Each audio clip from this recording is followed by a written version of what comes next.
Parliament elections correct గా నాకు తెలిసైతే ప్రధాని మోడీ 12 రోజుల పాటు ఆయన టూర్ సెట్ చేసుకున్నారు కాబట్టి after 12 days exactly parliament elections కి సంబంధించిన నోటిఫికేషన్ అయితే రాబోతోంది. సో ఇక టికెట్ల పంచాయతీ అన్ని పార్టీస్ లో మొదలైపోయాయి. ఎందుకంటే కాంగ్రెస్ పార్టీ అధికారంలోకి వచ్చిన తర్వాత దానికి డిమాండ్ విపరీతంగా ఉంది అండ్ జాయినింగ్స్ కూడా చాలా ఎక్కువ జరుగుతున్నాయి. ఇక బీఆర్ఎస్ అండ్ బీజేపీలో ఆల్మోస్ట్ టికెట్ల లొల్లి ఎప్పటి నుంచో స్టార్ట్ అయిపోయింది. అంటే చాలా మంది ఎవరైతే బీఆర్ఎస్ కి సంబంధించి పర్టికులర్ గా మాట్లాడితే కాసేపటి క్రితమే బీఆర్ఎస్ అధినేత కేసీఆర్ అయితే 4 టికెట్స్ అయితే అనౌన్స్ చేశారు. అవేంటో ఒకసారి చూద్దాం. ఖమ్మం అభ్యర్థిగా అయితే నామా నాగేశ్వరరావు, మహబూబాబాద్ అభ్యర్థిగా అయితే మాలోతు కవిత, పెద్దపల్లి అభ్యర్థిగా కొప్పుల ఈశ్వర్ అండ్ కరీంనగర్ అభ్యర్థిగా బోయిన్పల్లి వినోద్ కుమార్ పేర్లను అయితే ప్రకటించేశారు. అంటే 4 పేర్లు అయితే అనౌన్స్ చేశారు. 17 పార్లమెంట్ సెగ్మెంట్స్ కి సంబంధించి ఆయన 4 అనౌన్స్ చేశారు. అండ్ ఇప్పుడున్న పరిస్థితుల్లో 4 సిట్టింగ్లు అంటే నామా నాగేశ్వరరావు కావచ్చు, దెన్ మాలోతు కవిత, పెద్దపల్లి అభ్యర్థిగా కొప్పుల ఈశ్వర్. ఇదైతే కొత్త పేరు బికాస్ పెద్దపల్లికి సంబంధించిన పార్లమెంట్ అభ్యర్థులు ఎవరైతే ఉన్నారో ఆయన బీజేపీకి వెళ్ళిపోయారు కాబట్టి ఆయన ప్లేస్ లో ఇప్పుడు కొప్పుల ఈశ్వర్ ని అనౌన్స్ చేసిన పరిస్థితి కనిపిస్తోంది. దెన్ కరీంనగర్ అభ్యర్థిగా బోయినపల్లి వినోద్ కుమార్, ఆయన్నే సో గతంలో కూడా ఆయన్నే పోటీ చేశారు కాబట్టి అగైన్ ఆయనకే చాయిస్ ఇచ్చారు. సో 4 పేర్లని ఈ రోజు అనౌన్స్ చేశారు. గ్రౌండ్ లెవెల్లో ఆల్మోస్ట్ బీఆర్ఎస్ పార్టీ దిగిపోయింది అని చెప్పొచ్చు. ఇక బీఆర్ఎస్ పార్టీలో ఈ పేర్లు, ఈ మహబూబాబాద్ అభ్యర్థి మాలోది కవిత ఎవరైతే ఉన్నారో తను విముఖత వ్యక్తం చేసింది. నాకు వద్దు, నేను పోటీ చెయ్యను అన్నటువంటి మాట చెప్పింది అన్నటువంటి వార్తలు వచ్చాయి. ఆమె కూడా పార్టీ మారబోతున్నారు, బీజేపీలో జాయిన్ అవుతారు, ఇట్లాంటి వార్తలు కూడా వచ్చాయి. కానీ అనూహ్యంగానైతే మరి అగైన్ మాలోతు కవితకే అయితే ఛాన్స్ ఇచ్చారు. బట్ మిగతా సెగ్మెంట్స్ లో మాత్రం ఎవరైతే ఇప్పుడు పోటీలు ఆల్రెడీ ఎంపీ స్థానాల్లో ఉన్నారో వాళ్ళు మాత్రం మేము కాదు మా వారసులకు ఇవ్వండి అనేటువంటి మాట చెప్తున్నారట. మరి బీఆర్ఎస్ అధినేత అట్లాంటి ఆలోచన ఏమన్నా చేస్తారా లేదా తెలియాల్సిందే. బట్ ఈ రోజుకైతే 4 పేర్లను అయితే ఈ రోజు అనౌన్స్ చేశారు. ఇది లేటెస్ట్ అప్డేట్. అండ్ కరీంనగర్ లో అయితే బీఆర్ఎస్ ఎన్నికల శంఖారావం అక్కడి నుంచే స్టార్ట్ చేయబోతోంది. ఈ మంత్ 12వ తారీఖునే భారీ బహిరంగ సభ కూడా ఉండబోతోంది. సో ఆల్మోస్ట్ పార్లమెంట్ ఎలక్షన్ కి సంబంధించిన క్యాంపెయిన్ స్టార్ట్ అయిపోయింది అనుకోవచ్చు. ఇక ఆల్రెడీ నిన్న ఎప్పుడైతే తెలంగాణ భవన్ కి వచ్చారో కేసీఆర్ చాలా మట్టికైతే మళ్ళీ ఒక బూస్టప్ ఇచ్చే ప్రయత్నం చేశారు పార్టీకి. పార్టీని ఉద్దేశించి, కార్యకర్తలు ఉద్దేశించి అండ్ లీడర్స్ ని ఉద్దేశించి. ఎందుకంటే చాలా మంది పక్కా పార్టీల వైపు చూస్తున్నారు, ఎస్పెషల్లీ బీజేపీ ఆర్ లేదంటే కాంగ్రెస్ వైపు చూస్తున్నారు. గ్రౌండ్ లెవెల్లో ఈ కార్పొరేటర్స్ కావచ్చు, లేదంటే జెడ్పీటీసీ, ఎంపీటీసీ ఇట్లాంటి దగ్గర అవిశ్వాస తీర్మానాలు పెట్టడం అండ్ కాంగ్రెస్ నెగ్గడం ఇవన్నీ కూడా చూస్తున్నాం. అది జరుగుతోంది. ఇంకోవైపు ఏమో ఇప్పుడు ఎంపీ ఎలక్షన్స్ వచ్చాయి కాబట్టి అగైన్ పార్లమెంట్ లో మోడీ సర్కారే రాబోతోంది అనేది చాలా మట్టుకి సర్వేలు అయితే అవే చెప్తున్నాయి. 370 అబోవ్ సీట్స్ రాబోతున్నాయని చాలా సర్వేస్ అవే చెప్తున్నాయి. మిగతా కూటమిలు పెద్ద ప్రభావం చూపెట్టలేదు అనేది కూడా ఒక వార్త. బట్ బీజేపీ టార్గెట్ 400 సీట్లు. సో కంఫర్టబుల్ గా పార్లమెంట్ లో మేమే గెలవబోతున్నాం, అధికారం మాదే అనేటువంటిది మాట బీజేపీ చెప్తోంది. అట్లాగే సర్వేస్ కూడా అవే చెప్తున్నాయి. అండ్ మనం చూస్తే కూడా ఆల్టర్నేట్ పెద్దగా ఏం కనిపించట్లేదు. అగైన్ బీజేపీ వచ్చే ఛాన్సెస్ అయితే ఎక్కువగా కనిపిస్తున్నాయి. హ్యాట్రిక్ ప్రధానమంత్రి అగైన్ ప్రధాని నరేంద్ర మోడీయే ఉండబోతున్నట్టు అయితే ఇప్పుడు మనకున్నటువంటి ఈ సినారియో ఆర్ ఈ ఎపిసోడ్ ఆర్ ఈ ఎన్నికల హడావిడి చూస్తే మనకైతే అర్థమవుతుంది. సో ఇక్కడే అందుకని పార్లమెంట్ ఎలక్షన్ కి సంబంధించి మనం మాట్లాడితే ఇక్కడ కాంగ్రెస్ వైపు చూస్తున్నట్టు ఎక్కువ అనిపించట్లేదు. బికాస్ బీజేపీ అధికారంలోకి వస్తుంది కాబట్టి అధికారం కేంద్రంలో ఎవరుంటారో ఆ పార్టీ వైపే చూస్తారు కాబట్టి ఆబ్వియస్ గా బీజేపీకి సంబంధించి డిమాండ్ ఎక్కువగా ఉంది. సో ఎవరైనా సరే బీజేపీ టికెట్ ఇస్తే అంటే కాంగ్రెస్ వైపు నుంచి ఆబ్వియస్లీ కాంగ్రెస్ వైపు నుంచి ఎవరు చూడరు. ఉంది ఒకే ఒక ఆప్షన్ ఇక్కడ కనిపిస్తోంది బీఆర్ఎస్. మొన్న అసెంబ్లీ ఎలక్షన్స్ ఓడిపోయిన తర్వాత మాత్రం కొంత డల్ అయిపోవడం ఇదంతా కూడా మనం చూస్తూ ఉన్నాం. బట్ బూస్టప్ కోసం అయితే నిన్న అగైన్ తెలంగాణ భవన్ కి అయితే కేసీఆర్ రావడం, తర్వాత అన్ని సెగ్మెంట్స్ నాయకులతో మీట్ కావడం, రెగ్యులర్ గా నేను టచ్ లో ఉంటాను. ఇక్కడ ఎన్నికల శంఖారావం మనం స్టార్ట్ చేయబోతున్నాం. ఇంకా మనం కథన రంగంలో ఉండాల్సిందే, తెలంగాణ జనానికి మనం అందుబాటులో ఉండాల్సిందే. మన పార్టీ ఎక్కడైతే బ్యాక్ ఎక్కడైతే పడిందో అక్కడి నుంచే మనం కరెక్షన్ చేసుకుంటూ రావాలి. గ్రౌండ్ లెవెల్లో మన కరెక్షన్స్ చాలా ఇంపార్టెంట్ అన్నటువంటి మాట చెప్పారు. కాబట్టి సో ఆ దిశగా పార్టీ అయితే ఒక ప్రయత్నం అయితే చేయబోతోంది అని మనకైతే అర్థమవుతోంది. సో పార్టీకి పూర్వ వైభవం తీసుకురాబోతున్నాం.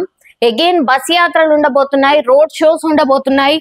ఈ పార్లమెంట్ ఎలక్షన్స్ అంటే 1.5 month టోటల్లీ అదే దాంట్లో ఉండబోతున్నాం అనేది క్లియర్ కట్ గా నిన్న బీఆర్ఎస్ అధినేత చెప్పడం అండ్ ఈ రోజు అనౌన్స్ చేయడం, 4 సీట్లను అనౌన్స్ చేయడం అనేది జరిగిపోయింది. అండ్ కరీంనగర్ అభ్యర్థి బోయిన్పల్లి వినోద్ కుమార్ ఆయన బరిలో ఉండబోతున్నారు. సో అక్కడి నుంచే ఎన్నికల శంఖారావం స్టార్ట్ కాబోతోంది. ఇక బీజేపీ విషయానికి వస్తే, బీజేపీ యాక్చువల్లీ కొన్ని సీట్లను నిన్న అనౌన్స్ చేసింది. అక్కడ బీజేపీ అంటేనే మనందరికీ తెలుసు, ఒక క్రమశిక్షణ కలిగినటువంటి పార్టీ, ఇష్టం వచ్చినట్టు పార్టీ మీద ఎవరంటారు అసలు మాట్లాడరు. అట్లాంటిది నిన్న కొత్తగా రాజాసింగ్ కావచ్చు అండ్ మురళీధర్ రావు కావచ్చు అసంతృప్తిని వ్యక్తం చేశారు. ఎట్లా అంటే హైదరాబాద్ టికెట్ కి సంబంధించి మాధవి లతకి ఇచ్చారు. సో హైదరాబాద్ టికెట్ కి ఇంకెవరు దొరకలేదా అన్నటువంటి మాట రాజాసింగ్ డైరెక్ట్ కామెంట్ చేయడం. ఈ మధ్య కాలంలో మనకందరికీ తెలుసు, ఏదన్నా జరిగినప్పుడు డైరెక్ట్ గానే రాజాసింగ్ కామెంట్ చేస్తూ ఉన్నారు. మరి ఆయనలో ఇంత మార్పు ఎందుకు వచ్చిందో తెలియదు. ఎందుకంటే మొన్న అసెంబ్లీలో ఎల్ఓపి లీడర్ గా రాజాసింగే అవుతారు అని అందరూ అనుకున్నారు. మరి అక్కడ ఆయనకు నచ్చలేదా ఏంటా తెలీదు. మరి అక్కడి నుంచి ఆయన అసంతృప్తి వ్యక్తం చేస్తూనే ఉన్నారు. సో అది జరిగిండొచ్చు మేబీ. అందుకని మీకు హైదరాబాద్ లో ఇంకెవరు దొరకలేదా అన్నటువంటి మాట చెప్పారు. I'm not saying that exactly word. ఆయన ఇంకో మాట అన్నారు, నేను చెప్పలేకపోతున్నాను, నేను చెప్పట్లేదు. సో మీరు ఎందుకు తనకిచ్చారు అని డైరెక్ట్ గానే క్వశ్చన్ చేసిన పరిస్థితి. ఇక ఈటెల రాజేందర్ ఆయనకు మల్కాజ్గిరి నుంచి టికెట్ కన్ఫర్మ్ చేశారు. అది మురళీధర్ రావు ఎవరైతే సీనియర్ మోస్ట్ నాయకుడైన ఆయన జాతీయ ప్రధాన కార్యదర్శి మురళీధర్ రావు చాలా గట్టిగానే ఆయన కూడా ప్రయత్నాలు జరుగుతున్నాయి. ఆయన కూడా ప్రయత్నం చేస్తూ ఉన్నారు, గ్రౌండ్ వర్క్ చేసుకున్నారు. సో ఆ సెగ్మెంట్ లో ఆయనను పక్కన పెట్టి ఈటెల రాజేందర్ కి ఇవ్వడం అస్సలు నచ్చలేదు. సో ఆయన డైరెక్ట్ గానే ట్విట్టర్ లో కామెంట్ చేసిన పరిస్థితి కనిపిస్తోంది. ఇక మహబూబ్ నగర్ విషయానికి వస్తే, మహబూబ్ నగర్ లో మనకు జితేందర్ రెడ్డి కనిపిస్తున్నారు. ఎవరు party senior leaders DK Aruna and Jitender Reddy వీళ్ళిద్దరు కూడా కనిపిస్తున్నారు మహబూబ్ నగర్ నుంచి. సో వీళ్ళిద్దరు కూడా టికెట్ ఆశిస్తున్నారు సేమ్ ప్లేస్ నుంచి. కానీ వాళ్ళిద్దరిని కూడా అంటే ఎవరిని ఒప్పించాలి, ఎవరిని తప్పించాలి అనేది ఒక పెద్ద టాస్క్ గా మారిపోయింది. అందుకని ఈ ఫస్ట్ లిస్ట్ లో మహబూబ్ నగర్ అనేది అసలు పెట్టలేదు అధిష్టానం. సో మరి భుజగించబోతోందా లేకపోతే వేరే ప్లేస్ కి మార్చుకోమంటుందా, ఇవన్నీ ఏం చేయబోతున్నారో తెలీదు.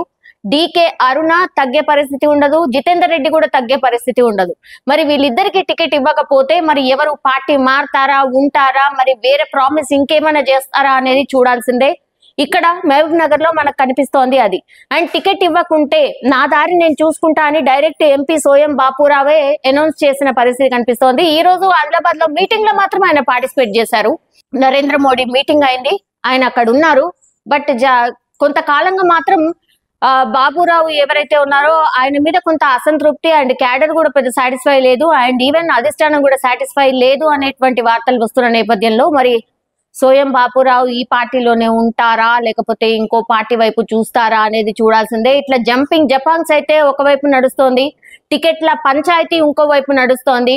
కానీ ఏది ఏమున్నా సరే ఆల్మోస్ట్ దగ్గరకు వచ్చాయి ఎలక్షన్స్ కాబట్టి టికెట్స్ అయితే అనౌన్స్ చేయాల్సిందే. కాంగ్రెస్ పార్టీ ఈ రెండు పార్టీలు ముందు అనౌన్స్ చేయని, దాని తర్వాత తీరిగ్గా మనం అనౌన్స్ చేద్దాము అన్న ధీమాలో ఉన్నట్టు కనిపిస్తోంది. ఎందుకంటే మహబూబ్ నగర్ కి సంబంధించి ఎంపీ సీట్ అయితే వంశీచందర్ రెడ్డికి ఫస్ట్ అనౌన్స్ చేసిన పరిస్థితి కనిపిస్తోంది. సో ఆ తర్వాత మరి మిగతా ఏవైతే సీట్స్ ఉంటాయో మరి టార్గెట్ గా ఎవరికైతే ఇవ్వాలో గెలుపు గుర్రాలకే ఇస్తామన్నటువంటి మాట చెప్తున్నారు. వాళ్ళైతే మాక్సిమం 12 సీట్లు టార్గెట్ పెట్టుకుంది కాంగ్రెస్. కాబట్టి ఆ దిశగా డెఫినెట్లీ ప్రయత్నం చేయబోతోంది. కాబట్టి మరి ఎవరికి ఇస్తుంది ఏంటి అనేది ఈ రెండు పార్టీస్ అనౌన్స్ చేశాక దాని తర్వాత చూస్తుందా అనేది ఒక స్ట్రాటజీ లాగానే కనిపిస్తోంది. సో ఈ రెండు పార్టీలు అనౌన్స్ చేసిన ఈ కొన్ని టికెట్లకే ఇంత పంచాయతీ జరిగితే మరి ఎట్లా సమన్వయం చేయబోతోంది అండ్ ఎట్లా వీళ్ళందరినీ బుజ్జగించబోతోంది అండ్ వీళ్ళు ఒకవేళ గ్రౌండ్ లెవెల్ కి పోయినప్పుడు మరి ఈ పార్టీ కార్యకర్తలు అండ్ పార్టీ కి సంబంధించిన గ్రౌండ్ లెవెల్ వాళ్ళు ఎంతవరకు సహకరిస్తారు ఏంటి అనేది చూడాల్సిందే. బట్ టికెట్ల పంచాయతీ అయితే ఆల్వేస్ ఎలక్షన్స్ వచ్చినప్పుడు ఉంటూనే ఉంటాయి. సో ఇదే అనుకోవచ్చు. బట్ గెలుపు ఎవరి వైపు ఉంటుంది? అండ్ బీఆర్ఎస్ బీజేపీ అయితే మా ఇద్దరి మధ్యనే పోటీ అని వీరిద్దరు కూడా చెప్పుకుంటున్నారు. కాంగ్రెస్ అసలు పోటీనే లేదు అన్నటువంటి మాట చెప్తున్నారు. సో రాజకీయాల్లో ఏవైనా మాట్లాడొచ్చు, బట్ గ్రౌండ్ లెవెల్లో ఏంటి అనేది పార్టీలు అన్ని చూసుకుంటూ ముందుకు వెళ్తేనే బెటర్. అండ్ ఎవరికి ఎన్ని సీట్లు వచ్చినా సరే వాళ్ళ భవిష్యత్ వీటిపైనే ఆధారపడి ఉంటుంది. బీఆర్ఎస్ ట్రిబుల్ కష్టపడాలి. అండ్ బీజేపీ ఆల్సో, ఎందుకంటే మొన్న 8 సీట్స్ వచ్చాయి, 4 పార్లమెంట్ సీట్లు ఆల్రెడీ ఉన్నాయి. మరి వాటిని గెలుచుకొని ఇంకా దాన్ని డబుల్ చేసుకోవాల్సిన అవసరం కనిపిస్తోంది. కాంగ్రెస్ అయితే డెఫినెట్లీ వాళ్ళైతే పూర్తిగా శాయశక్తుల మాక్సిమం సీట్లు కొట్టాలి. ఎందుకంటే అధికారంలో ఉంది కాంగ్రెస్ పార్టీ కాబట్టి వాళ్ళైతే పూర్తిగా 12 టార్గెట్ పెట్టుకున్నారు. 12కు 12 వాళ్ళు కొట్టాల్సిందే, ఇది వాళ్ళ టార్గెట్. ఎందుకంటే అక్కడ కూడా బలం పెంచుకోవాలి కాబట్టి ఇవన్నీ కూడా అన్ని పార్టీస్ కి కూడా టాస్క్ గా అయితే కనిపిస్తోంది. మరి ఎట్లా ఉంటుంది రాను రాను ఏంటి అనేది చూడాల్సిందే.